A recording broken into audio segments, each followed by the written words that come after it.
Today we're going to read the story of David and Goliath in 1 Samuel 17, but we're going to start at verse 44 because I want to show you something. And the Philistine talking about Goliath told David, "Come to me, and I will give your flesh to the birds of the air and to the beasts of the field." To which David responded in verse 46, because my beautiful people, you have to answer. When an enemy is speaking to you, whether physically or spiritually, when you feel those attacks, you cannot stay quiet. This is not the time for you to go complain to God and cry. There's a time for to cry to God. Yes, you do cry to God, but there's a time you get up like the warrior that God created you and you talk back to the enemy. Listen to what David said in verse 46. He told Goliath, "This day the Lord will deliver you into my hand, and I will strike you and take your head from you. And this day, not another day, I will give the carcass of the camp of the Philistine to the birds of the air and to the wild beasts of the earth."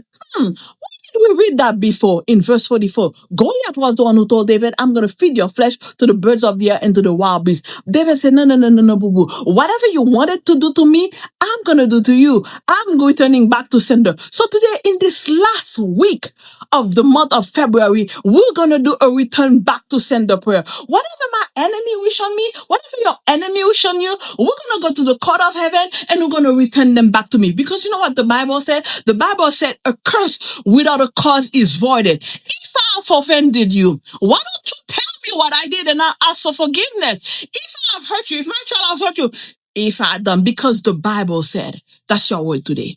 That's your word. A curse without a cause is null and voided. That's one. Second, the Bible tells us whatever we bind on earth is bound in heaven, and whatever you loose on earth is loose in heaven.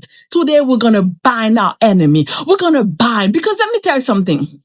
Everybody operates because they have an evil spirit backing them up. We as believers, we have the spirit of the Holy God that backs us up. That's why I can say here and be saying those things. So that evil person, they have evil spirit that back them up. We're not gonna bind that person. We're binding that evil spirit that back them up. Because you can go to the court of heaven and be like, "God, that evil spirit that so-and-so has been using against me, against my family, against my friends, against my health, I'm asking you to revoke their license, so that when that person call them, they can no longer pay it for them."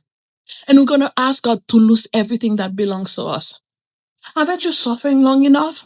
Haven't you been crying long enough? Haven't you been in pain? Because me, I can tell you, the reason I'm always like that is because I've suffered enough. I was sick for 2 years. I've seen what my child have suffered. I've seen what my health, my finance have suffered. I'm not playing with evil people anymore.